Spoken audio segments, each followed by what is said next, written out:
This is Steve Harris from White Maiden and British Lion. You're listening to Andrew McCasebed from Scars and Guitars. G'day everybody, welcome to the show. I've got a chat with my mate from Indianapolis to share with you. It's Robert Saylor, and this time around he's talking about his new book, Death to the World, an Apocalyptic Theological Aesthetics. Now Robert, some of you tuned into the last chat. Robert is a theologian, author and scholar, amongst many other titles which I'll list in the episode description. Throughout this conversation, he talks about his book, so we dive into the movement that is Death to the World's impact on Orthodox structures, its critique on modernity, and its apocalyptic themes, amongst many other engaging topics. Now, the first 10 minutes or so of the chat are Robert and I becoming reacquainted with each other, but there's enough relevant topics throughout that part of the episode for me to keep it intact with the rest of it. So here he is, Robert Saylor. Hey, Andrew. Hey, Robert, how you going? Not bad, man. How are you? Good to see you again. Yeah, likewise, mate. Great to catch up again. I've been looking forward to this one again.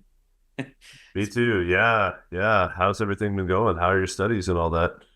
They're going really well. It's a different type of so it's theological perspectives on mental health, which informs my which is a unit in my study to obtain a postgrad in a certificate of divinity is what it is. So Okay. I'm taking it in stages. Okay, so I'm going to do the postgrad certificate, then the postgrad diploma, then the masters. It'll be 9 years or 10 years or what have you. But what else have you got time, right? Man, I'm not one to talk. I've been at this for a while, and it keeps going. Yeah, I'm enjoying it. It's very different to journalism. As you can appreciate, journalism's all about doing this sort of stuff and using the cameras and the videos and Premiere Pro and the Adobe suite and all the rest of it. So it's a bit of a change. I haven't had as much heavy essay writing and reflection writing as what I need to do here. And there's a ton of reading, as you can appreciate. But it's informing my opinion, and that's the whole perspective. That my perspective on studying is and education is that it just gives you a deeper knowledge to use in your everyday. It's not just about having a hard skill set that you use to become an engineer or what have you.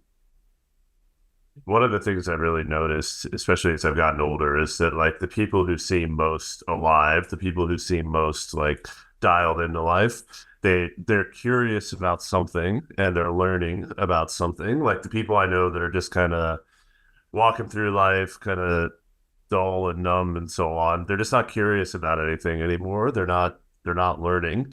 And so yeah, I think finding something that, excites that curiosity and gives you a chance to indulge it, that's a huge part of just staying awake and staying alive in life.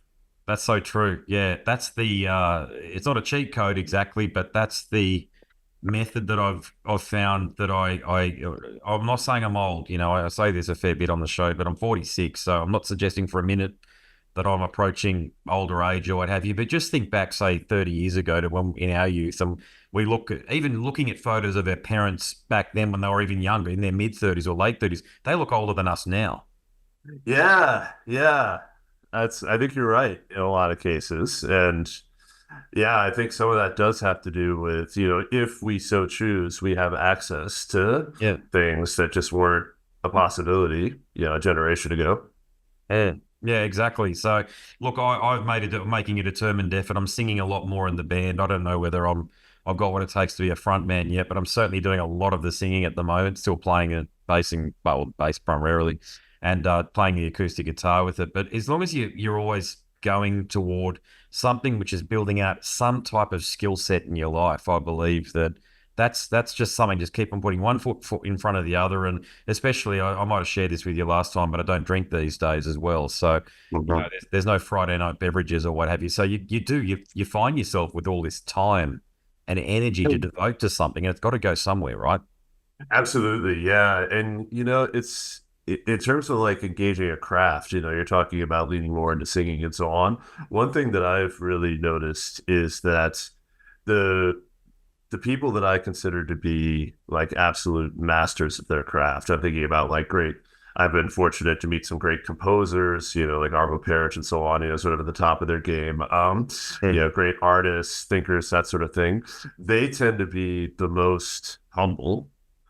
Yeah, The people that are really arrogant, in my experience, they're like the A minus, B plus, and below kinds of artists. absolutely. And the true, and I think part of that is because for those that really do have kind of either a genius about it naturally or who have the purity of having devoted themselves to the craft, they see the sheer size of the thing. Yeah, it's Yeah, humbling in the best possible way. It's like, like I think Arvo Pärt or some great novelists or so on, they see the sheer size of music, they see the sheer size of literature, yeah, and that is a kind of humanizing humility. So I'm all for like the devotion to craft that as yeah. formation, really. Yeah, it's so true what you say. The other thing I find about really smart people, I'm drawn to my time at Bond when I was at university, and Jeff Brand is he's a genius and just a tremendous fella as well. But he had a way of his level of intellect. Thank you. He had a way of talking to you and making you feel smart Ah, because yeah. that's what I find really smart people can do. They can involve you in a conversation at an intellectual level and draw on your strengths without you realizing it to contribute to the topic.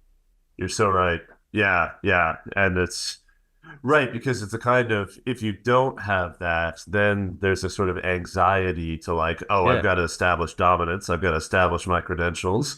If you have the skill to where you're not anxious about it, it's almost like martial arts, right? They say like the truly great martial artists are the ones that are able not to fight, right? Because it's like, because they know, it's like, no, I don't have to establish this dominance. I know I can do it, so therefore I don't have to. Instead, we're going to have a better kind of encounter. I think that's a version of what you're talking about. yeah, yeah. And look on the topic of excellence, and without blowing too much smoke up your ass, excuse the Australian vernacular, but No, it's, outstanding book, mate. oh man, thank you. I thoroughly enjoyed it. I think it certainly hit me at an academic level. Whether that's the intention or not, we'll explore through the conversation. But I found that I had to pay attention to the book. It wasn't one of those things I could read as I was going to bed, and the way you do a novel or what have you. I had to really focus and give it my intellectual attention in order for me to understand it. Because a lot of the topics, it's not that they're foreign, but they're not part of my existing wheelhouse. Sure. Okay, so I didn't before we spoke. I didn't know anything about Death to the World, and you're my only real interface with the Orthodox denomination. So I might kick things on from the perspective about asking you about the book. So this is what I understand that the thesis examines. So Death to the World. It's a movement of it's a blend of punk rock culture and Orthodox spirituality, Hmm. and throughout the book, you're offering insights into contemporary U.S. Orthodoxy as well as comparisons to Death to the World. But look, you're exploring the impact on ecclesial structures, consumerism, uh, anti-modernistic rhetoric. I enjoyed reading that aspect of it, I must say. And you were highlighting the role of these things in Orthodoxy. Now that was what very broadly, just high level, just to open the conversation. That's what I took from it in terms of my understanding of it is at a very high level. But does that resonate, and is that a decent way to introduce the book to an audience? I think so. Yeah. I mean, it started off years ago. I mean, I've probably been at this for about 5 years now, Mm. and I came into it. I'd written a lot on religion and music. I did the book on Radiohead. And I came up in punk rock culture in the small town that I grew up in. Yeah. I want to say that with a little caution, because if anybody from my hometown who was in the scene is hearing this, it's like, oh, Rob, he was the guy in the back, he was the guy in the corner, and I was. I'm not saying I was like central in the scene or anything, but I went to a lot of shows, and it really, and I think more importantly, it kind of struck a chord with me in terms of identity and that kind of thing. So I found out about Justin Marler, this guy who was the guitarist for Sleep on Sleep's first album, Volume One. Uh, Left after the first album on sort of a spiritual odyssey, found himself at this Orthodox monastery and I've been to the monastery, and it is remote. It was even more remote in his day in the 90s. Uh, Mountaintop in California, no cell phone reception. Yeah. And when he's at the monastery, the abbot says, okay, given that you come from punk rock culture, metal culture, and all that, how do we do outreach back into the culture? And the outreach that he was interested in was not so much like it wasn't so much like an evangelism kind of thing, saying, oh, how do we like convert people to Orthodoxy? It was more about, a lot of kids in the culture are struggling, with drugs, depression, suicide, that sort of thing. How do we speak a word into that? And this is the early 90s, so Marler was like, well, I mean, the currency of the age really is zines, especially in the punk rock scene. So they start this zine called Death to the World. And what I try to do in the book is to tell the story of the success of Death to the World, the influence of Death to the World, but also as it relates to some of the stuff that you were just talking about in terms of why is it that this zine, which features really intense images of monks, and monks holding skulls and the kind of death imagery that you get in parts of Orthodoxy, why did that speak so effectively to so many people? And then now that it's been revived in the last few years in an internet age, how does that sort of aesthetic, that kind of melding of punk rock metal aesthetic with Orthodoxy, how does that travel around in an internet age, and what does it speak to? That's what I'm trying to get at in the book. Yeah. I talk about 5 years there. The amount of research is incredible that you've put into this.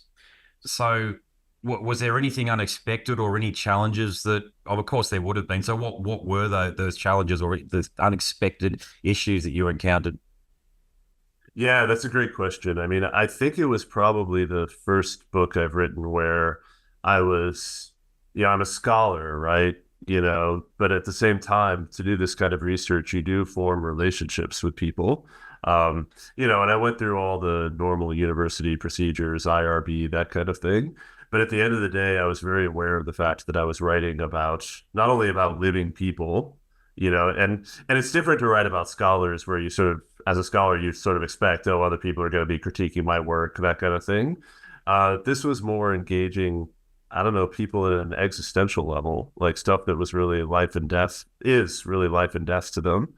And so I think the thing that surprised me the most was that, even when people would talk about, say, the government in ways that I didn't particularly resonate with, or some of the conspiracy theory stuff that I get into later in the book, it's like this isn't coming from a place of craziness, and it's not coming from a place of evil or anything like that. It's like the world's a really strange place, and all of us are trying to figure out how to get our bearings in it. So I came away. I'll put it this way. I think the biggest surprise is that I came away from talking to people that I disagree with more affection for and sort of more respect for how it is that they engage the world. And respect and affection is not the same as agreement at the end of the day. But I'm grateful. I'm grateful for all of it, if that makes sense. Yeah, and I'm really glad you bring that up because I found that to be the most compelling aspect of the book. Okay, so because the zine is very critical of Marxism and postmodern postulations, and you make many observations to your point on the topic throughout the book. And look, given postmodernism is obsessed with the idea that truth is not universal, instead it's individual. So again, after all of your research, do you believe that subversive topics that would be broadly called, say, conspiracy theory or what have you, are they here's the key point, are they inextricably bound to the Death to the World movement, do you think? Yeah, I think you've put your finger on it. That is the question. I think the Death to the World movement is at a crossroads. And I think that crossroads is reflective of a kind of broader crossroads that a lot of religion and spirituality is at. And the way I think I would put it right now today is this. One of the things that spirituality religion does, is to teach you to look at the world and to say that the world as it appears is not necessarily the deepest truth of the world. In other words, there's something underneath the surface. There's some kind of truth that is that requires eyes to see it. Mm-hmm. And so when you think about conspiracy theory, it's pretty similar, right? It says, oh, the story as we get it, the main narrative is not the real truth. You have to dig underneath it. So Yeah. I think there are a lot of natural resemblances and resonances between spiritual formation and formation in conspiracy theory.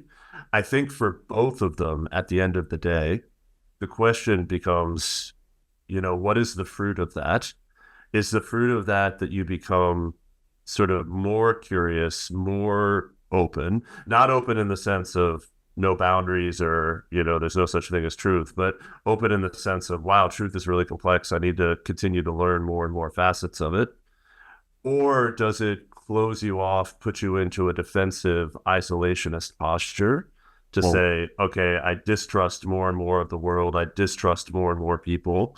Um, in some ways, to put it in theological terms, I think it's the difference between like kind of a Gnostic point of view that says, oh, truth is only the sole province of a few mhm. gifted individuals and everyone else is an outsider, versus what I took to be the Orthodox, small o, Orthodox early church insistence saying, well, no, there are a lot of depths to truth, but at the end of the day, truth should draw us closer together. It should draw us more and more into human community. So that's a long way of answering the question, but that's just to say, I don't think it's a matter of saying, oh, the movement needs to totally get rid of conspiracy theory type engagements with the world. I think the question becomes, what is the outcome of what it means to take that kind of punk rock energy of being skeptical, of being questioning, where do you point that energy and what is the result? Does that make sense? Yeah, it does. But I have to mention that you did write, or you have written that apocalyptic, and we'll get to apocalyptic eventually, but I'll just mention it now, that apocalyptic and conspiratorial themes are just on the topic, permeate through US Orthodoxy. Now, because I know next to nothing about US Orthodoxy, is it not fair for like the lay reader, someone like me, to draw a conclusion that death to the world merely reflects what's going on in US Orthodoxy? Yeah, that's a great question. I mean, it's an interplay, right? I think Death to the Yeah. World in some ways has been a catalyst for some quarters of U.S. Orthodoxy to engage deeper in conspiracy theory. And part of what I talk about in the book is you saw that, for instance, around the pandemic, right? COVID-19 and responses to that. You see that in terms of reactions to what's happening in Russia and Ukraine, in Yep. terms of, okay, who are the spiritual guardians here? What does it mean for a Yeah, country it's to it's stay? important for that, isn't it? Because the Orthodox Church Yeah, is right in it.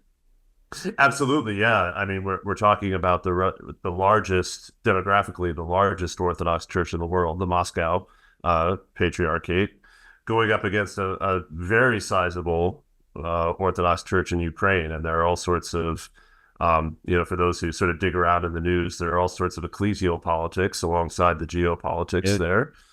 I think I think it's the case that even though Orthodox in the U.S. are a relatively small part of the population, they are, to put it in statistical terms, they're overrepresented in terms of participation in what we might call conspiracy theory.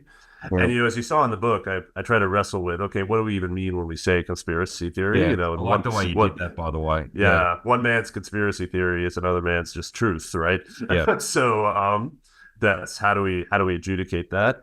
But I think you're right that part of what I'm getting out of the book is to say death to the world is not only reflects, but in some ways gives us insight into why the kinds of formation that would make someone a pretty devout Orthodox in this yeah, context, again, are kind of similar to the kinds of, to put it in philosophical terms, the sort of epistemological formations, the kind of ways of viewing the world that we associate with conspiracy theory. So I think there are yeah. some natural affinities there.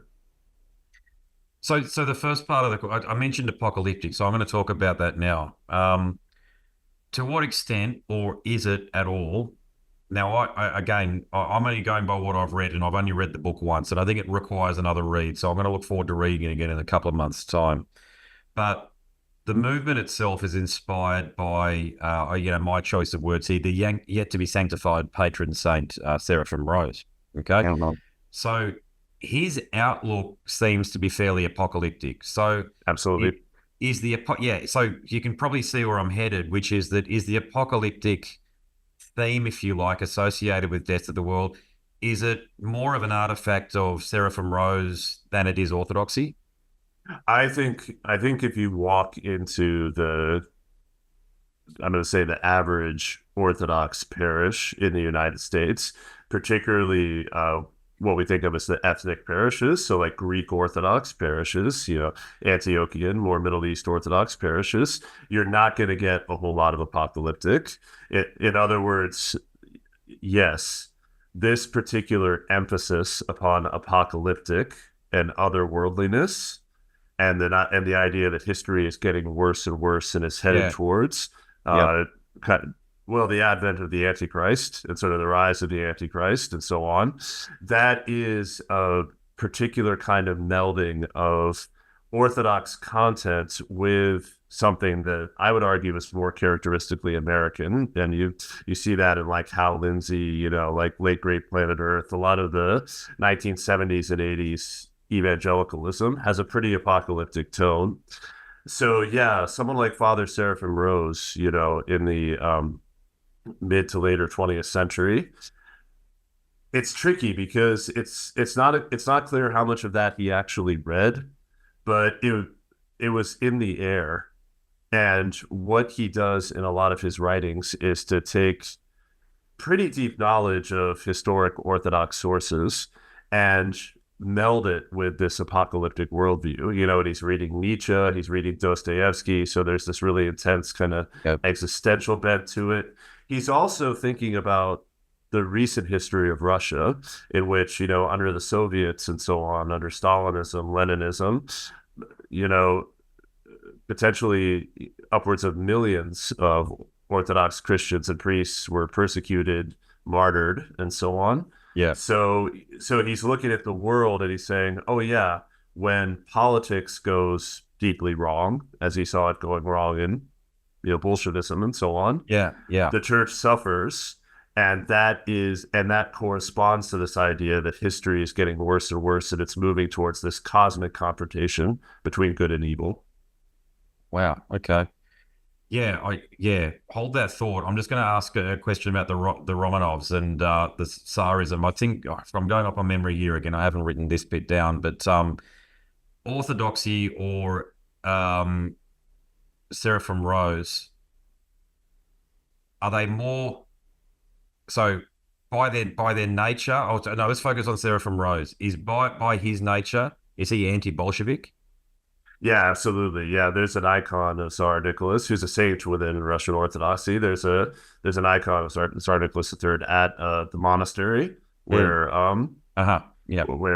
in Platina That where might Rose inspire. was. Did you draw a conclusion that might inspire some of the the apocalyptic view because of what happened to the Romanovs and the whole. Absolutely. Yeah. Look, if and I think it explains, I suggest in the book, I think it explains why, look, when the pandemic comes about and churches are being closed down, if you're spending lots and lots of time with your eyes on, Russia in the 19th into the 20th centuries, and you're looking at this notion of governments coming together and to censure and persecute Christians, it's kind of understandable that you would look then at your own context and say, "Oh, look, the government forces are marshaling and they're not allowing churches to do what churches are supposed to do."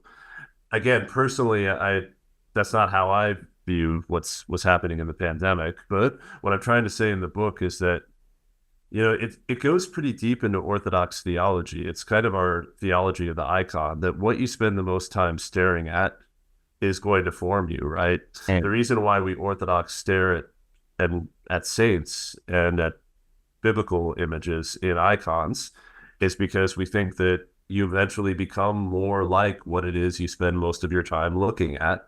Flip side, I guess, is true, right? You can, if you spend most of your time looking at hardcore pornography, that's going to form you in a certain way, right?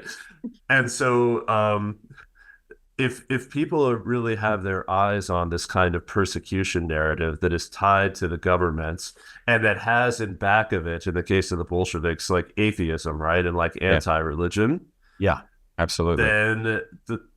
Then when you take that formation and you turn it to the world as it is around you, you're going to see things a certain way.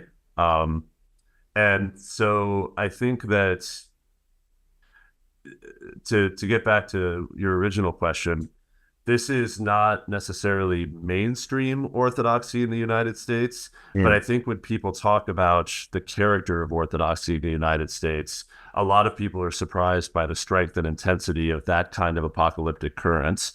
And one of the things I'm trying to say in the book is, it shouldn't be that much of a surprise if you look at where some of the real sources of vitality, particularly converts coming into the church, like myself, right?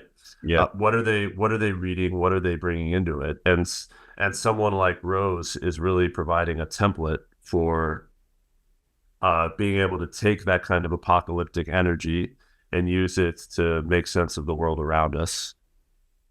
What's the view of Rose in the church hierarchy? That's a great question. It's very split. There are some within the church hierarchy, I think particularly those with an eye to the ground in the United States, who have a lot of respect for him, have reverence for him.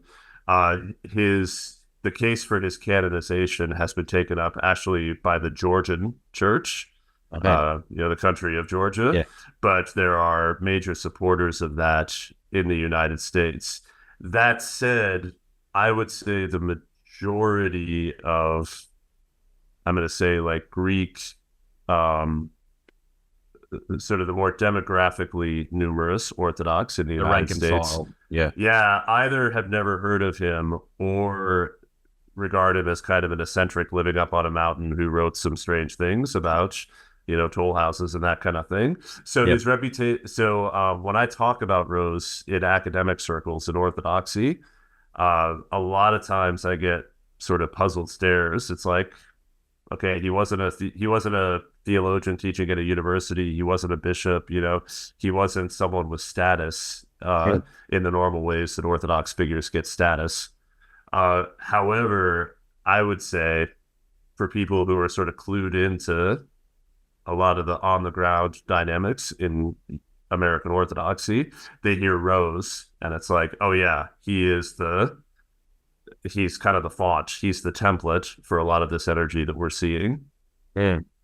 Well, he's okay. So I'm going to frame this as a question, but you can probably see what my view is on this after reading your book, which is that, is there a case to be made that a significant minority, which might even be in the majority if we profile youth, so people underneath the age of 30, that they converted to Orthodoxy through the Death to the World movement or through contact with the Death to the World movement?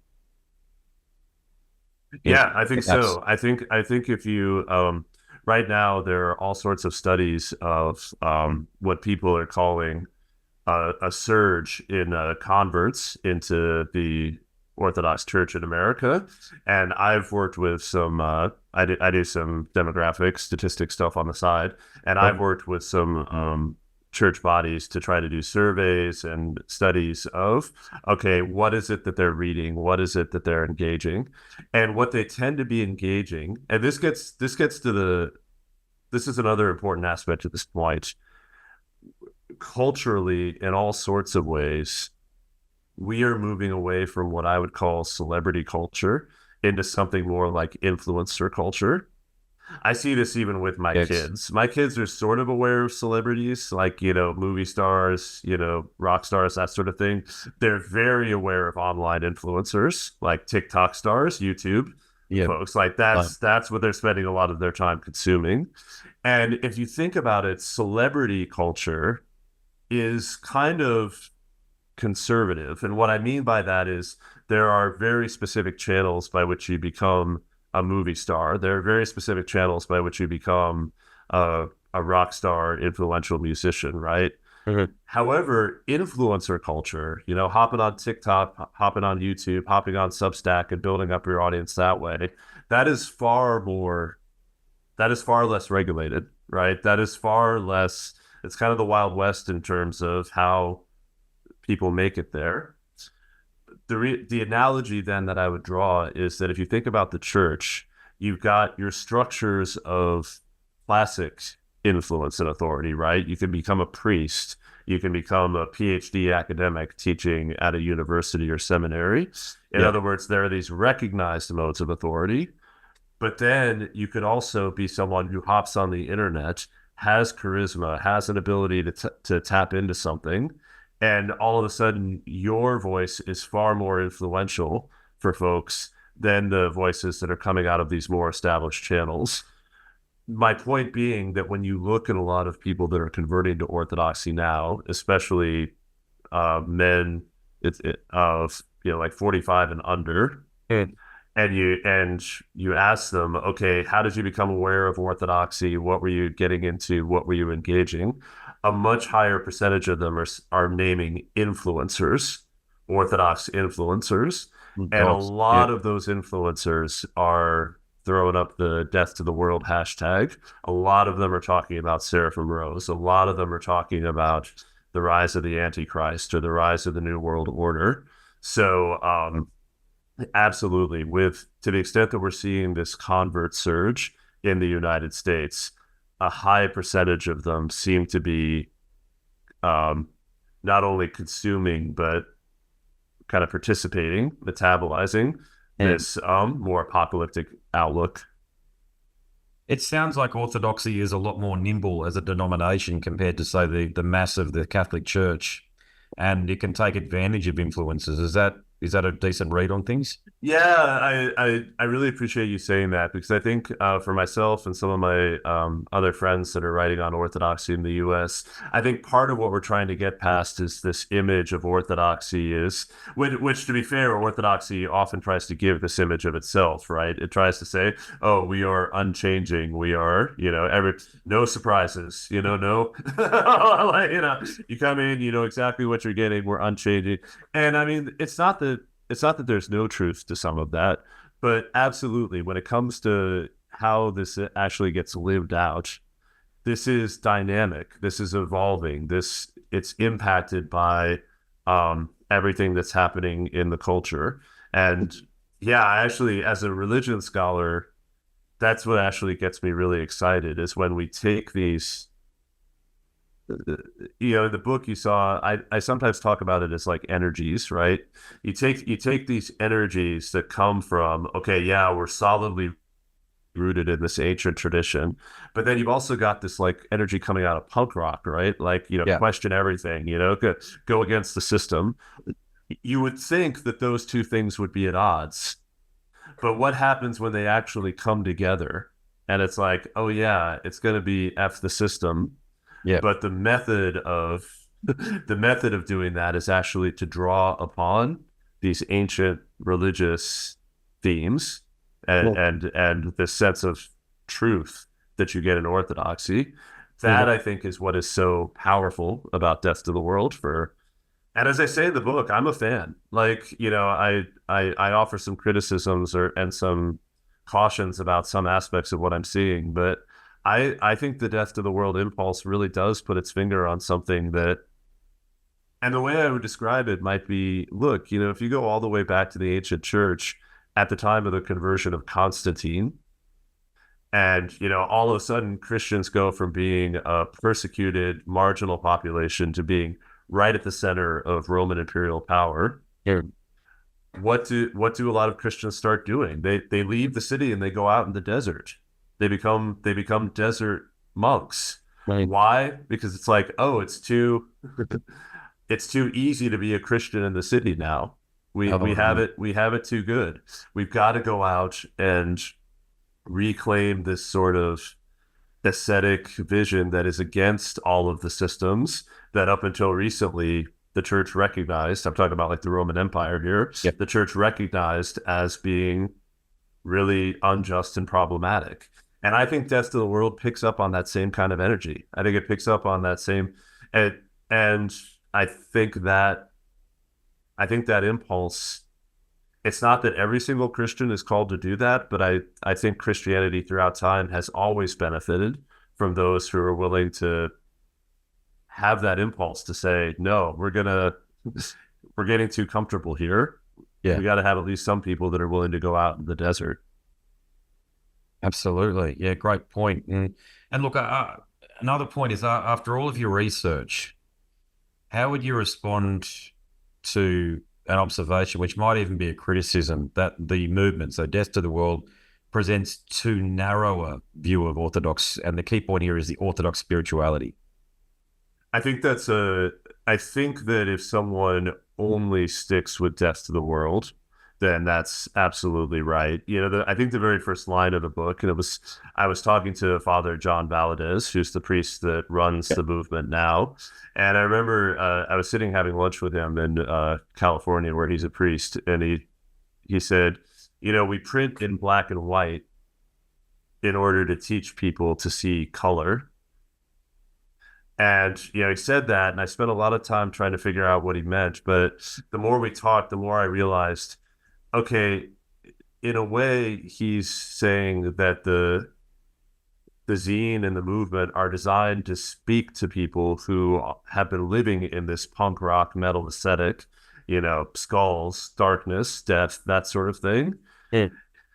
It sort of draws them in. And then I think in his vision, it's like, okay, and then you get all of the rest of the treasury of Orthodox spirituality. You get, the vibrancy, it's Orthodox worship is a total multisensory experience. And to your point, Orthodox spirituality encompasses all sorts of things. It encompasses mystical theology, on down the line. That said, the flip side to that is that it's not just that Death to the World is somehow kind of like a gateway drug, and then once you're in, you sort of automatically get the whole thing. Yeah. Sometimes the entry point ends up determining the experience once you're inside. So I do think that the Death to the World aesthetic it does persist in the spirituality of a lot of people that come into Orthodoxy on the basis of it. And that, I think, is somewhat transforming even what it means to say Orthodox spirituality, at least in the United States.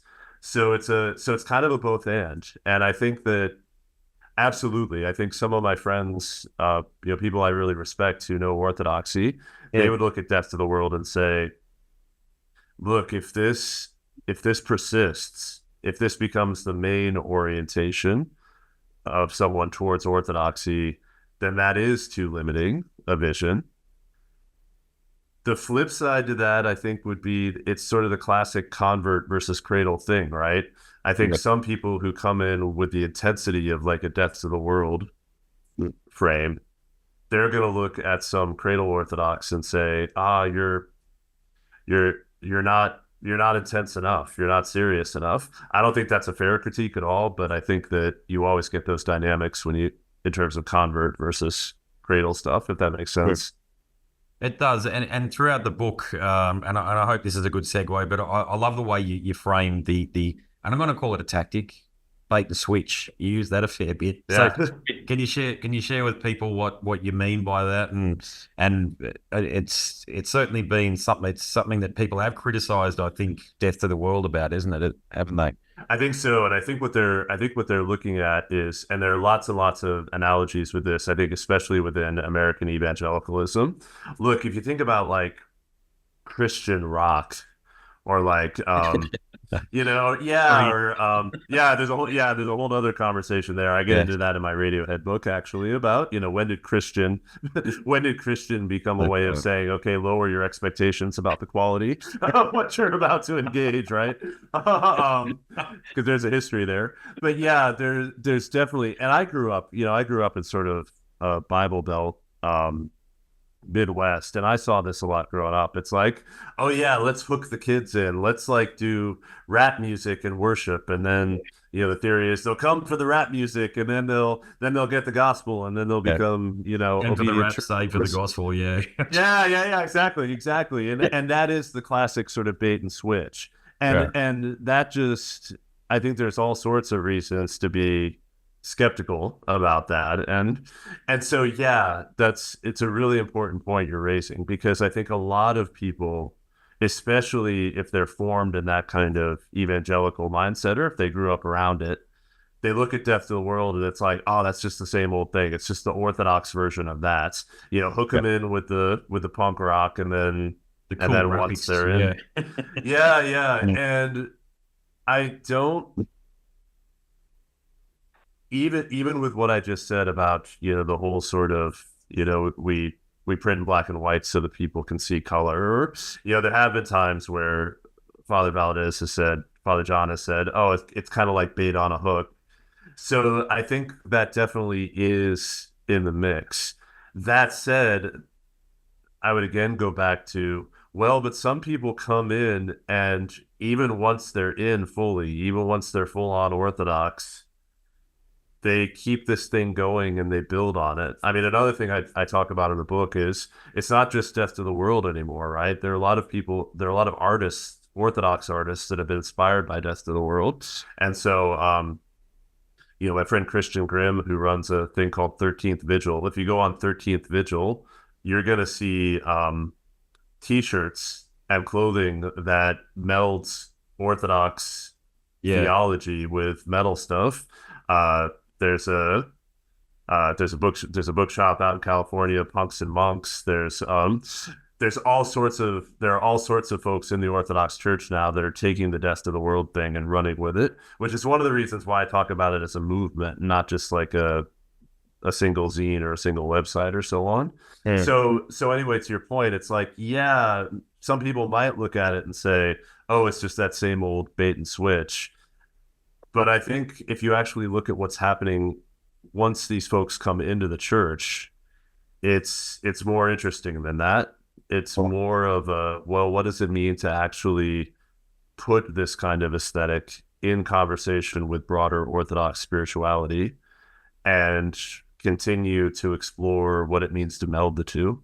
I'm drawn to my memory of when I was christened into the Krishna faith, Hare Krishna faith, and it's a very simple process. There's a chant, and then there's a bit of a rite, and you're in basically. And one of the comments that was made to me were comments that was made to everybody that was present, which is that because they're speaking in another dialect, I'm not sure what it is now, but so something that originates from the subcontinent anyway. So I can't understand any of it.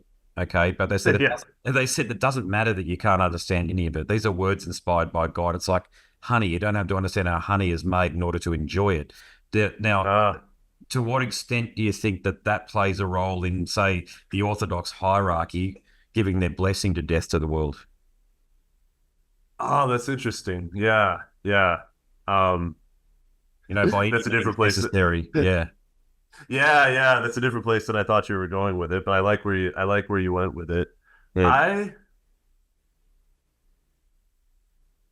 The question of how sort of the hierarchy interacts with the sort of currents of Death to the World, it's an interesting one. I mean, I know that there are some within the hierarchy that are very concerned about some of the more conspiratorial elements to it, that I talk about in the book. But I think there are also, here's the thing, especially in the United States as well as in parts of Europe, there's a kind of exoticizing of Orthodoxy, what we might call a kind of Orientalism, right? It's like, it's Eastern, it's mystical, it's it's this other, and we're gonna groove on it because it has this kind of otherness to it. I do think when I talk to priests and bishops about Death to the World, even if they're skeptical of it, I think they are also seeing this does seem to be tapping into something American. They're maybe not exclusively American, but there's something about the way that Americans engage spirituality. And this seems to have its finger on some kind of pulse in terms of what that might mean for Orthodoxy.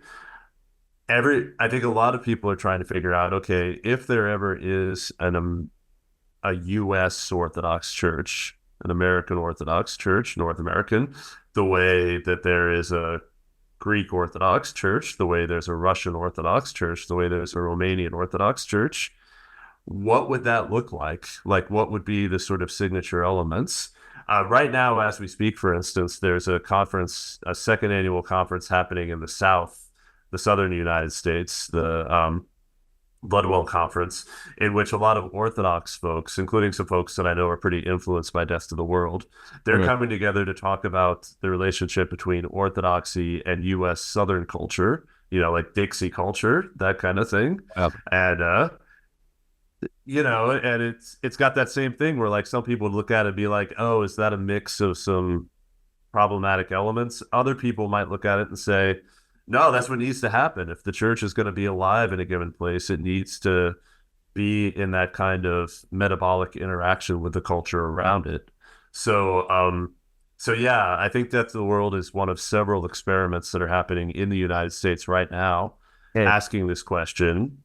Okay, to what extent is Death to the World this other, or what? I'm sorry, to what extent is Orthodoxy this other, and to what extent can it be not only inform U.S. culture, but also vice versa? To what extent can the good elements in U.S. culture, whatever those are, be reflected in how churches lived out here?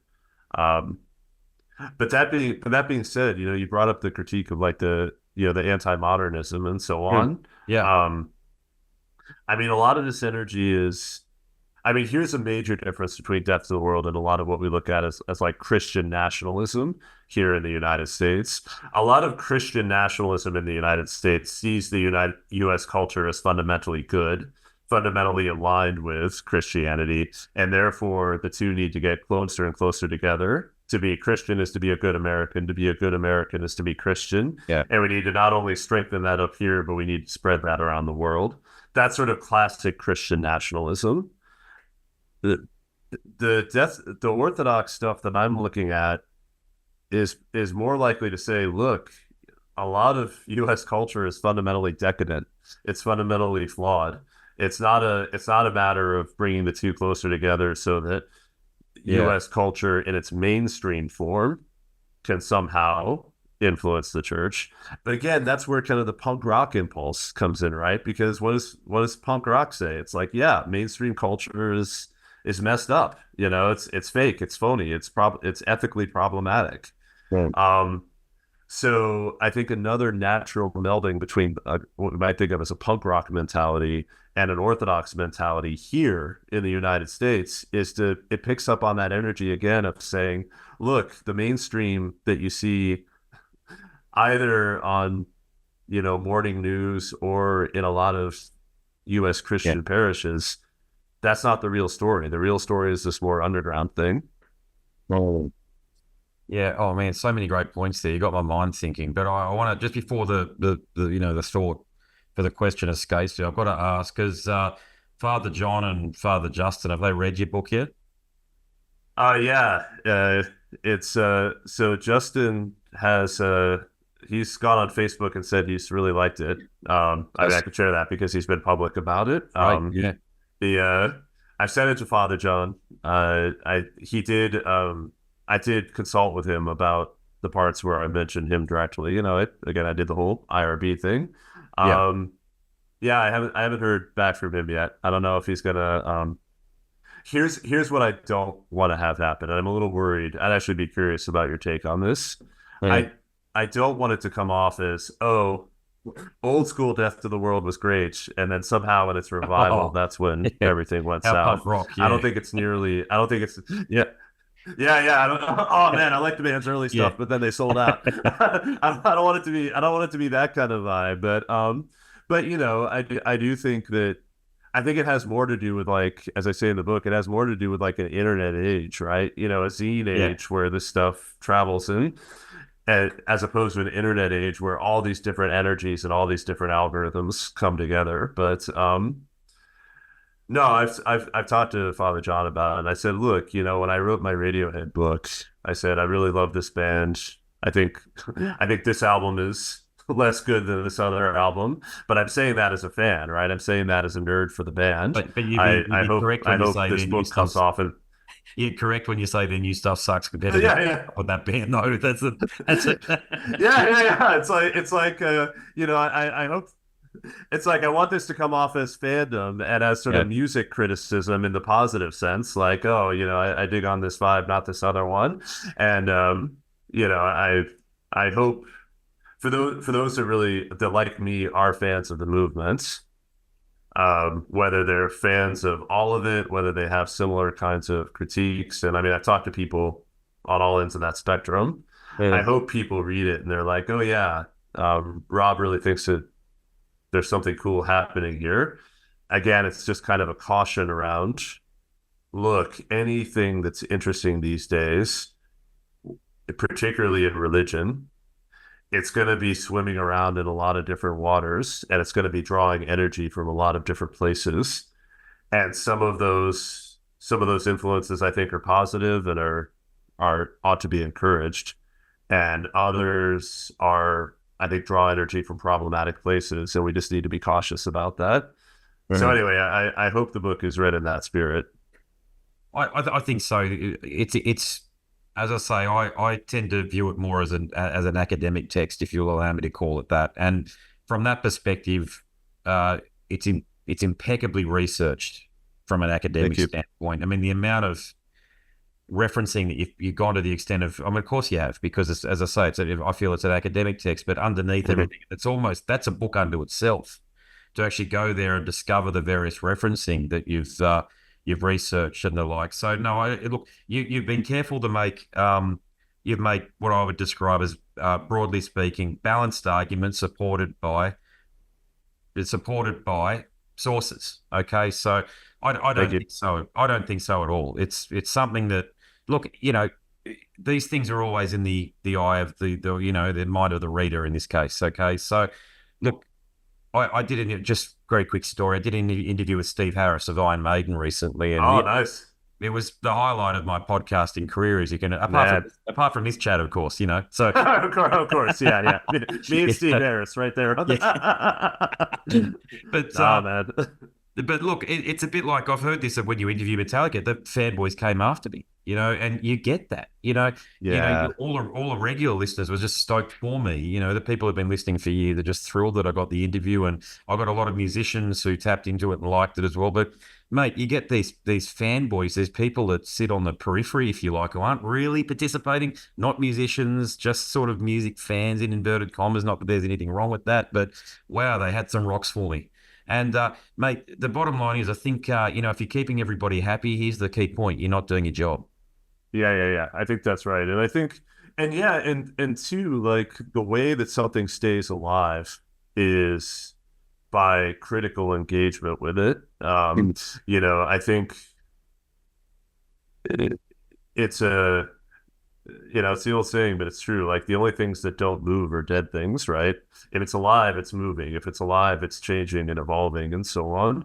Yeah, And so I think for people that really care about death to the world specifically, and then care about like the broader things that it's tapping into, right? I mean, look, I mean, just speaking really personally, I mean, this whole question of like, how do you find hope amidst yeah, life itself, amidst life as we encounter it in modernity? Um, it really resonates with me. And I think too, I think the other thing about Death to the World that really speaks to me is that there's it messes up these dichotomies that we tend to make between like left and right, progressive versus yeah, conservative and so on.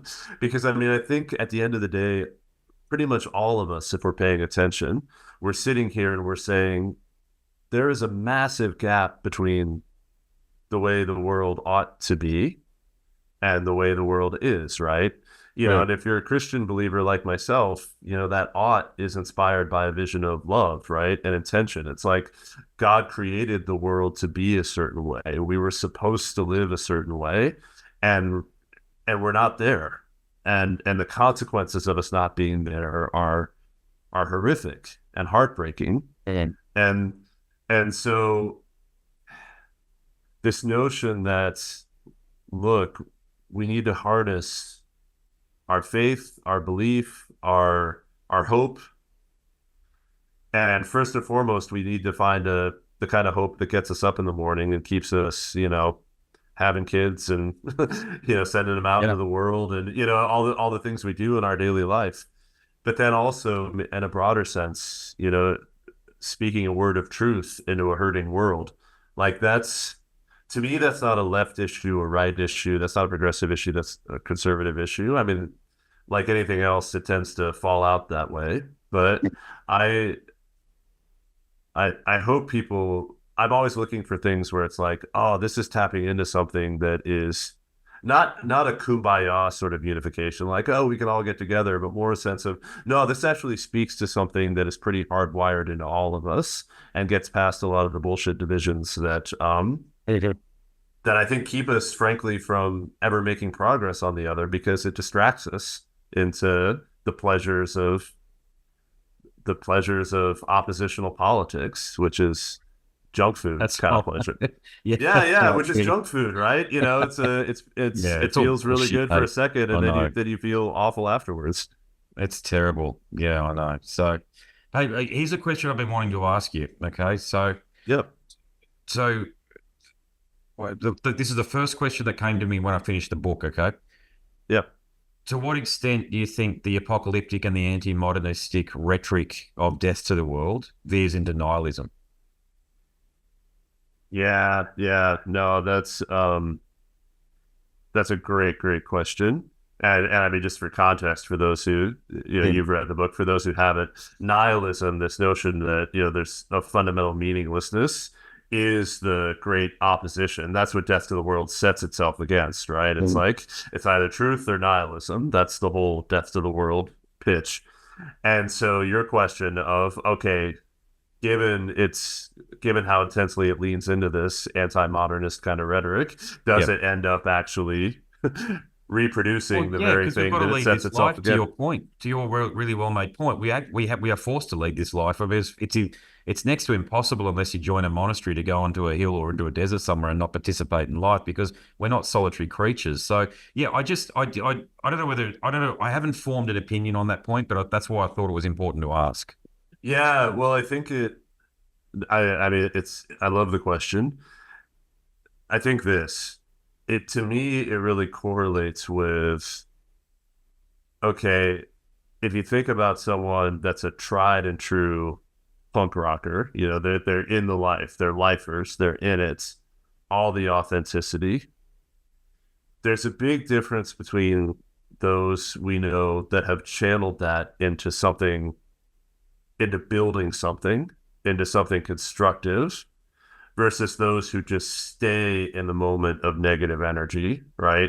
It's like, if one's whole punk rock existence is one giant like fuck you to the world, as opposed to, I'm going to take all this anger, I'm going to take all this energy, but I'm going to build it towards, whatever, animal rights, feeding the homeless, Dorothy Day, like one of my, she's right behind me here, she she was punk. I mean, I'm not trying to be cheesy, but I mean, Cool. she was out. The Catholic worker movement. I mean, it was outside the mainstream, and she was oppositional in a lot of ways, but she was channeling it towards, okay, we're gonna feed people. We're gonna be hospitable to people that no one else wants to be hospitable to. We're gonna build things. So the analogy is, if Death to the World were to stay in the moment of, okay, when you think Death to the World, you think whatever, anti-modernism, Yeah. decadent culture, anti-humanism, anti-whatever. If it stays in that anti-moment, then I think, Andrew, you're absolutely right. That's just going to collapse ultimately into, yeah, I think nihilism's not a bad word for it. It's got to be channeling whatever we're against. That has to be ultimately overshadowed by what it is that we're for, what are you keeping your eyes on most of the time? I've had friends that get into a lot of like online fights, for instance, Yeah. and I agree with them on paper, but I've actually found myself saying to people, it's like, dude, again, we become the thing that we stare at the most. Yeah. If you spend the vast majority of your time staring at all of these things which make you angry, and you Yeah. spend all your time staring at your own posts being anti that, Yeah. it's like you're actually becoming the thing. You're becoming the Nietzsche said, you become the void that you stare into. It's like Yeah. you gotta Yeah. spend It's so true. more. The void stares back. Yeah. Spot on. Yeah. It's like Yeah. you've got to spend more time staring at the thing that you ultimately want to become and you want the world to become. And Yeah. again, I think those two moments can go together. You can take that energy. Ian Mackay, to me is this, right? I mentioned him in the Yeah. book. Yeah, Yeah. huge influence on Justin Marlar. They're friends, All right. like, Okay. yeah. I mean, to me, he did that, right? Yeah, you get the fuck you moments with Fugazi and Minor Threat and so on, sure, but that's not what you remember them for, right? What you remember them for is like ethics, authenticity, like what Yep. they stood for, and so I don't think it's a matter of leaving that energy behind. I think it's a matter of taking it and building and channeling it towards the good. Again, like what the desert monks, the desert mothers and fathers did. Yeah. I think my opinion, I just said I haven't arrived at it, but I'm just going to share what I think it is at the moment.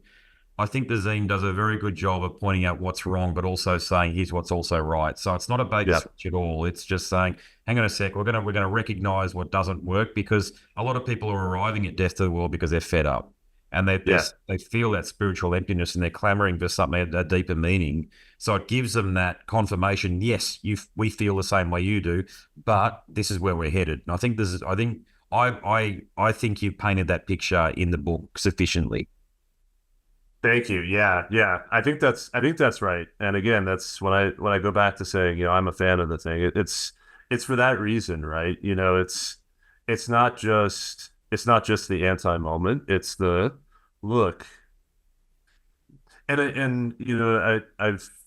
think I quote this in the book, but part of the reason I think Death to the World speaks to people is that if you've really gone through the fire of watching all of the emptiness of modern promises Yeah. sort of burn, you're not going to fall for a superficial kind of hope, right? Well, And I'm not. There's a lot of religion out there even, and I sort of had this impulse since I was a kid. I'm not saying that I was like super smart or insightful or anything, but it's like I was just formed in such a way that if someone is talking to me about hope, and if it doesn't have some kind of grit to it, if it doesn't have some kind of bite to it, if it hasn't like been through the yeah. fire, it's just I'm like, no, man, it's a nice thought, but it's not It gonna hasn't been hit. tested. Yeah. In the market Yeah, ideas. exactly. Yeah. It is a kind of battle scarred hope Yeah. that I think has any chance of really speaking a word into the pain that welcome to the desert of the real, right? People that have Yeah. been through the desert of the real, whether that's through stuff that happens in their childhood, whether that's just like right now I'm teaching a class on Israel and Gaza, Israel and Palestine, Oh, and wow. yeah, God. and I mean Yeah. I've got 12 students in that class, and kind of as a class we're wrestling with this, including myself as an instructor. It's like, okay, we're spending a lot of time reading about really horrible stuff, on multiple sides, and it's very, however one ultimately feels about it, it's very complex, not a lot of black and white. Um, and how do we stay human in the midst of that, right? Yeah. And that's not just for our own sort of self-care or emotional health. That's actually to do justice to the situation, because there's always on the ground people that are working for peace. There are always, whether that's actual peace activism or whether that's people just getting up in the morning, brushing their teeth, feeding their kids, and thinking, okay, we're going to make it through another day. That's, if you're in that kind of situation, even staying alive is an act of resistance. So I don't know, like we can't, yeah, I'm going back to your question about nihilism. It's like if we only stay in the moment of darkness, despair, the forces of evil are gathering, and we've just got to continually point that out. Not only are we going to be malformed by that, but you're actually, well, I think there was a poet that said, if you don't actually talk about the beauty in the world, then you're ultimately praising the devil and not God. Yeah. You're just spending all your time praising the devil's handiwork. Yeah. And you're not actually noticing the spirit within. Well, I think that's just so crucial. just focusing on, or just talking about the course that you're leading there, or the subject, I should say, that you're teaching there. How quick are students ready to go into solution mode when this topic of Israel and Gaza, in your experience? I think I think it's this spiritual discipline. I mean, I teach this class is at a seminary, so I can say that. I think we're engaged in a spiritual discipline where we get a foothold on what a solution might look like.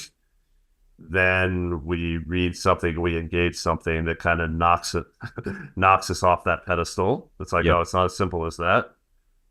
Then on the basis of having had that experience, we get back saying, okay, taking that into account, here's what that might look like. And that process of, okay, we're looking for solutions. Oh, that solution it's not necessarily going to fly because of XYZ complication. Okay, take that into account. And the point is, it's not going back to square one, right? There's that classic image of like, it feels like we're going around in circles, but it's actually a spiral, right? Yeah. It's like but we're gaining. We're going up towards wisdom. I mean, I'm sure as heck not sitting here with this solution to Israel Palestine. I'm not even entirely sure I would know what that means. Yeah. But I think that there are more humane, accurate, human ways to engage it, and that depends upon knowledge. I mean, that's why I teach. That's why I'm a scholar. I don't think knowledge and facts are the only thing, but you can't get to a deep appreciation of the world. It's like music criticism, right? Like, yeah, you don't need to be a music critic, or what your Hare Krishna friends were saying to you about honey. It's like, yeah, you can know nothing about honey, and it tastes good, but if you know a whole lot about bees, if you know a whole lot about like different regions and so on, you can become kind of a honey connoisseur. Yeah. It's like Steve Harris's bass playing, right? It's like, yeah, you can rock out the Iron Maiden, but it's like, yeah, if you're a bass player and you're listening, it's like, oh man, this is a genius. I mean, this is exactly. Yeah, you nailed it. Yeah, it's so I think it's similar. One of the other things I really appreciated about the book is that, and this goes for you in general, and this is my perception anyway, is I really appreciate that you're not ideologically motivated, that you are asking a lot of questions and that you make observations. And I think I've framed a lot of my questions in that way for you because of that. But to what extent, especially within your teaching, are you dealing with a lot of kids, or when I say kids, students, but I know I'm sort of answering my own question. I will answer my own question in part and say, because you're teaching in a seminary, you're going to deal with students of a certain intellect. So I doubt you're dealing with a lot of ideologically motivated students. But to what extent do you have to deal with that? Yeah, I teach undergrad periodically at Indiana University as well. So I get the 18 to 19-year-olds. Here's what I've seen.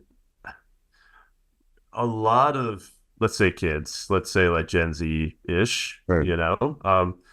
They just have not had the kind of experience that made me want to be an academic, that made me want to be a humanities scholar, which is sitting down over pizza or beer or whatever with a friend, really hashing out a disagreement, like 2-3 hours, like you're really going after it and you do not agree, and they're giving their best points and you're giving your best points and you're getting intense about it.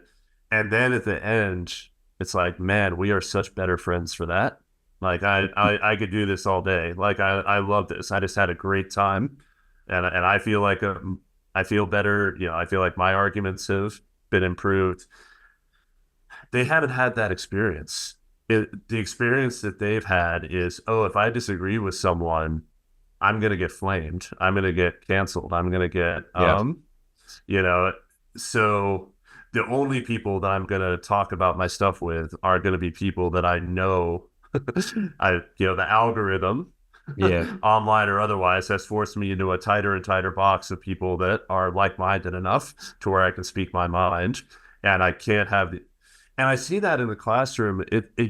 I was trained as a teacher thinking, okay, my job is to create a space where students can really disagree with each other, have it out, and do so in a reasoned, respectful fashion. I thought that was the job of classroom management. It still happens, but what I notice more and more, especially at the undergrad level, is students they'll disagree, but then they don't even want to debate about it. It'll be much more like, oh, well, my perspective is this. I get that yours is that. It's scared. Sometimes, Yeah. yeah, they're scared. Exactly. Because they haven't had that experience of, no, we can really hash it out. And not only will it be okay, we'll actually be better friends for it at the end. And my heart breaks about that, because I don't know what or where I would be without those experiences in my life. I mean, my memories of doing that, for better or for worse, they've made me what I am and who I am. So I think a lot about that now with my teaching. It's like, and I guess what I try to do is to say, okay, I don't always put it directly in these terms, but I think the vibe is, I get that you're scared, but we're going to do this. Like, if you say this is your view, I'm going to ask. Yeah. I'm going to ask you about it, and I'm going to ask you to. I'm going to invite you, but I'm to provide. Say more about it. Why do you think that? Who are you listening to? Who are your sources? And when it goes well, I think students then walk away having had something like that experience. And when it doesn't go well, we deal with it. But I was to going me, to that's say, what a lot of we're what in the teachers era of become. bloody feelings as facts and safe spaces, mate. So, you must have come up against that issue. Absolutely. And I think, yeah, I mean, teaching is not, the classroom is not a safe space, but it can be a human space. It can be a space Yeah. of respect. Absolutely. And I think, and maybe, I'm sure there are exceptions to this, but I think a lot of the people that come in saying, safe space, safe space, safe space, that's, again, a lot of times that's because they haven't experienced the other. They haven't experienced like a space of bravery and human connection and vulnerability and so on. And once they do, whether it's with me or somewhere else in their life, I mean, I still believe in education's ability to sort of, long after they've forgotten all of the specific facts and arguments that we're talking about, I want them to remember the feeling of, oh yeah, I stood my ground. I was forced to think critically about what I believe. Yeah. And I put it forward, and it was okay. And I learned something in the process, whether I walked away from that thinking exactly the same way that I did before, or whether my mind has changed slightly. I want them to remember, like at a deep level, that feeling, because I think that's what we need a lot more of. It'd be, no doubt. I would love to sit in one of your classes. I've got to say, you'd be an excellent mentor for that reason alone. But I'm drawn just on the topic of on ideology. We've got it here in Australia. It's a Western Hemisphere thing these days. It's not an American. Yeah. America just gets punished a lot in the Western media for this. But you got two choices. I'm talking about the two choices that you've got we're a presidential year, and you're smart enough to know that the American electoral outcomes have a significant influence, say, on Australia, because we have American bases here. So we've got a significant American military presence in Australia, as does Germany, for example. So my point is that America affects the rest of the world in ways that I don't think a lot of people in North America understand or even aware. Yeah. Okay.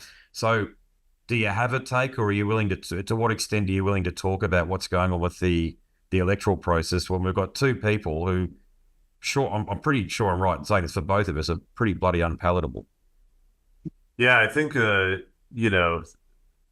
this is where again, this is where sort of going deeper and not falling for the spectacle, I think, becomes really important, right? Like, um, I mean, the analogy, it's like you can watch sports, and you can say, "Oh, I'm really invested in my team," and it's like I'm a Steelers fan, so it's like, oh, if the Steelers win on Sunday, I'm going to be in a good mood on Monday. If they don't, I'm not. I mean, that's fun. That's recreation, right?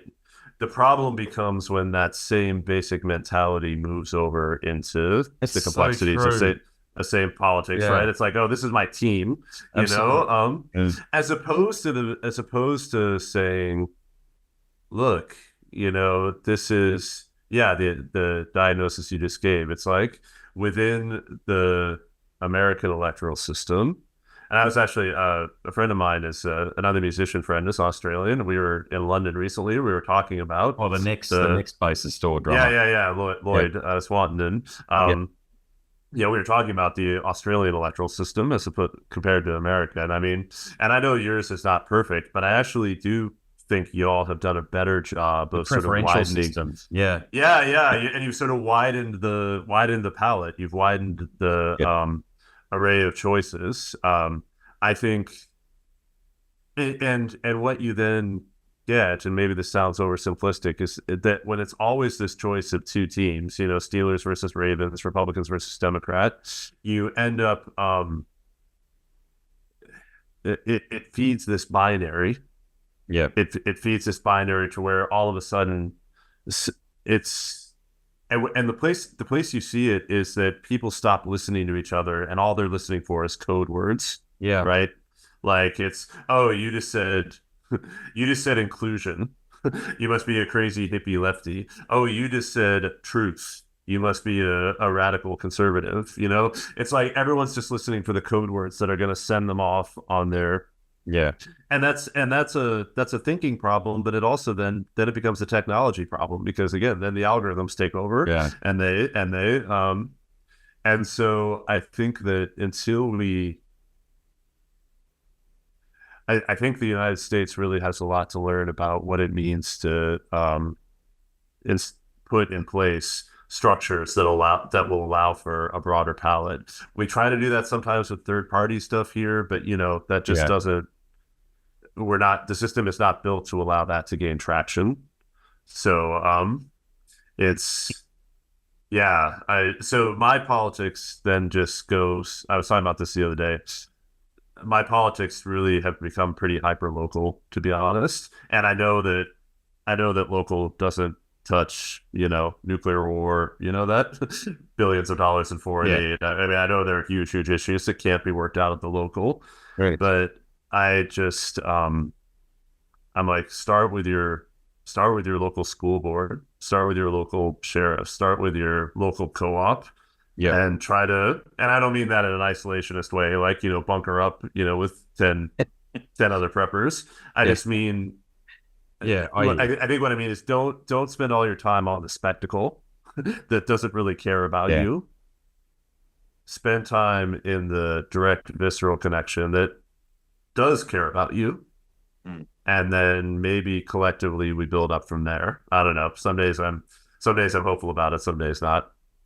Yeah, I think I'm the same. Yeah, but you made a really valid point, which is I've long said, or not long, for the time duration of the podcast anyway, we do have a lot of political conversations, and most people are on the, it's not that we're somewhere in the middle, we're somewhere outside of it, looking at it and going, what the hell? How did we end up at this point? I mean, there's this idea that you follow a political team. Oh, I'm the blue team or the red team. Like, to your point, I'm West Tigers rugby league, so they had a bloody awful night tonight and lost 60-12 or whatever it was. It's terrible. And I think, well, it doesn't actually influence how I feel because I've got nothing to do with it. And I've got to say, I feel a little bit like that with politics as well. But a lot of people don't. Most of the people that are active online, those people who you see having arguments over, they don't feel that way. They think if I have this argument, I'm putting up the flag for my team and putting the stake in the ground and fuck you, And it's how we how we lost it. I know it was lost in America before it was lost here, but we've certainly arrived at the same point as you have in the United States. we're not cynical anymore toward politicians, and I don't know when that happened, and Yeah. I'm worried about that. That's the one thing. Yeah. That's no, that's well said. I and cynicism, to your point, doesn't mean inaction. It doesn't mean, oh, and therefore I just don't participate at all. But it does mean irony, right? Like a healthy irony. It's like, look, if politicians are not going to save you, they don't care about you directly. That doesn't mean that the political process itself doesn't have consequences. Yeah, But if you're going to participate in politics, I think you're absolutely right. Participate. I would actually use a slightly different word. I think I would say irony, or a sense of skepticism as opposed to cynicism. Cynicism, I think, to me, that denotes kind of inaction. It's like, oh, I'm just gonna like be yeah, apathetic in the face of it. right. I think what you're talking about, the way I would put it, not to wordsmith, but I think the way I would put Yeah, it would be like, no, it's a healthy skepticism. It's a healthy ironic distancing yeah, that allows us to act however we're going to act. Vote however you're going to vote or not. Do whatever, but don't invest this kind of false existential importance into it. Um, I do. I think two things happen in the United States around that. One is the rhetoric shifted away from "I think my political opponent is wrong" to "I think my political opponent is evil" or like morally deficient. yeah, And I feel like in my lifetime I sort of saw that happen. And there are exceptions to this, but like it went from being, oh, we have really fundamental disagreements about XYZ thing, healthcare, war on terror, whatever, over into my opponent disagrees with me because he or she is evil. Like that's and then that filters down into the citizenry, right? Like we and start to divide ourselves up the same way. I think I would also say theologically, it's like, just to put it over simply, like if you lose faith in the ultimate, you're going to invest the penultimate with a weight that it was never meant to carry, which really is the definition of idolatry. yeah, Actually, we don't make idols out of things we know are evil or unimportant for the most part. Real idolatry comes when we take like a good thing or an important thing and we put it in a central place that it wasn't designed to go in, or we yeah, invest it with a kind of ultimate weight that it was never meant to carry. And I think politics, it's not as simple as to say that politics is serving as a proxy for religion. We'd have to, complicate all that. But I do yeah, think, I think I would say if people lose faith in sort of a deep narrative of God or life or hope, then I think one of the results is, G.K. Chesterton said, if someone stops believing in God, it's not that they believe in nothing, it's that they'll believe in anything. And I think what I'm saying is kind of the way I would say that is the penultimate gets invested with the energy of the ultimate. And so I see politics, people are bringing religious fervor to politics, and politics was never meant to be a religion. I think we're also suffering, and work with me here when I say this, okay? And it kind of links into what you're saying about the penultimate. I It might be a bit controversial, particularly given your title and what you do. But I don't actually think you have to have a belief in God, but I think you have to have a belief in the belief in God. And I believe that's what we've suffered through. And that's why the whole idea of leave for Caesar what is for Caesar, and for God what is God, what is God's, okay? And a lot of people, and the reason I say that you don't have to have a belief in God, just the belief in God, is I had to go to mass every Sunday. I have a very good innate understanding of my relationship with God because of that. Most people don't. I've learned that don't have that. They didn't have that. They weren't. I was brought up in a hardcore Irish Catholic household. Had to go to mass, all of the sacraments, including marriage in a Catholic church, right up to that point. That I've participated in, and my point is that most people don't have that. They don't even know, when I say sacrament, they don't know what that means. But a lot of people still understand that they have a belief in God, but it's more of an agnostic perspective. But just in my conversations, people aren't even willing to acknowledge they're agnostic. And so when you remove God and you replace it, what are you going to replace it with? This is the point. And for a lot of people, that's politics. And I do believe, this is just my theory, it is playing that role. I think absolutely. And you know, it's and the system will exploit that. The system will build on that, right? You know, I can't remember a presidential election in my lifetime where the line wasn't, this is the election that will decide the future of the country. This is the election where everything's at stake. Everything's all on the line. It's up to you. And and it's like, and you know, again, if you've got sort of a healthy skepticism, you know, you roll your eyes and it's just like, oh yeah, that's politician speak, you know, whatever. But if you've got this sort of, this sounds cheesy, but I mean, if you've got this sort of like God-shaped hole, and it's like, okay, I'm looking for something that, you know, this is a side note, but I mean, I think about this, you know, the word passion, we talk about being passionate about something. Passion also means suffering, right?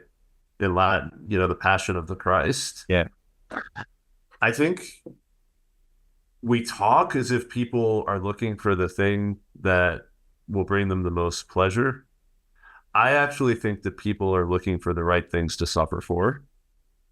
I think we've got that hardwired into us. It's like we have this sense, oh, to be truly human, to live a meaningful life, is to suffer for the right things, to strive and to struggle and wrestle for the right things. And I think part of the reason why politics so easily fits that God-shaped hole and draws on it is to say, oh, we're not just promising you pleasure. We're asking for you to suffer for this. You know, you got to go out and, you know, be on the front lines, be a soldier for this, and so on. And I think that's a far more seductive message than, say, I think it's the reason why I say like music fandom doesn't have quite the same draw. I'm not saying some people don't make, you know, their rock star idols and their idols, but I actually don't think that happens nearly as often as it does with politics. Why? Because for the most part, entertainments and the promise of pleasure doesn't hook into those deeper kinds of energies that say, I want to suffer for the right thing. Yeah. I want to be a kind of martyr for the right thing. You know, passion. Yeah. In that sense, politics picks up on our passions. And, you know, there's a whole other thing we could say, you know, in Orthodoxy, passions are actually name the negative energies that happen when we do that idolatry thing, when we invest the penultimate with the ultimate. So in Orthodoxy, we talk about overcoming the passions, not because the passions always point to bad things, but because our passions are our way of attaching ourselves inordinately too much to things that are not designed to carry that kind of weight. So if I'm passionate about, well, I mean, let's take a really intense example. If I think about my kids, you know, I'm called to love them. I'm called to suffer for them. I'm called to do it. But if I make my kids the ultimate, not only is that wrong theologically, I'm really damaging my kids at that moment. If I truly say there is literally nothing more important than you, and I will always place you at the center of everything. Kids are not meant to bear that weight. Spouses are not meant, you know, romantic partners are not meant to bear that weight, you know? And you're really going to damage the thing if you try to put all of the weight of the ultimate upon the penultimate thing. And so overcoming the passions, I think, means partly like overcoming that tendency to attach ourselves in an ultimate way to that which is not ultimate. And again, I think politics is just designed to hook us exactly along those lines. Yep, great summary. Look, I'll make this my final question for you. I'm going to bring it back to the book, of course. Okay, so what are your aspirations for the book? What do you hope happens from here? Well, the main thing is that it gets out into paperback, so it becomes affordable. That's I'm told that it'll come out in paperback in about a year or so. So if you're listening to this and you're intrigued by the book, you know, get it's crazy expensive right now, but it should be in libraries or whatever. If you, but what I hope it does is that it keeps this conversation going around some of the things that we've talked about, saying, well, like sitting here right now, you've really picked up on something that I was hoping readers would pick up on, is that it's not just this bait and switch kind of thing. It's more that because religions are living, vital things, people come into it in certain ways, and then that keeps going in ways that can either transform something towards the better or it can potentially deform it to something less good. And I think Death to the World sits right at that intersection of something that means a lot to a lot of people. And it is one example of how you can carry that forward in a way that really creates ongoing, intense connection with God, with the divine, with truth. Or that can get caught up in all of these kinds of dynamics that we're talking about, the algorithms, the outrage, the culture wars, the everything, to where that same kind of energy gets channeled in a negative way. I hope people, if they read the book, I hope that intrigues them.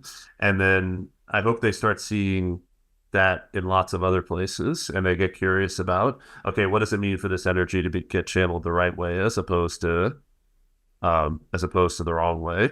And then we get more people, we get more books, more conversation about all of the other kinds of places where that happens. If that happens, I'd be super excited to have played a tiny part in it.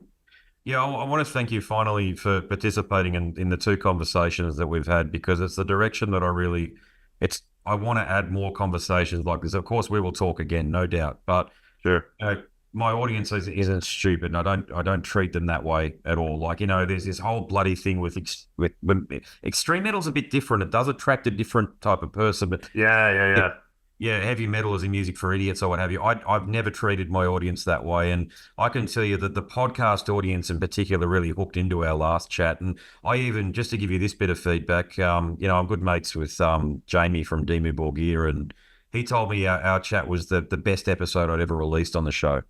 Wow. So to give you an idea who we're getting through to and the sort of people that it's resonating with, mate, it's actually working.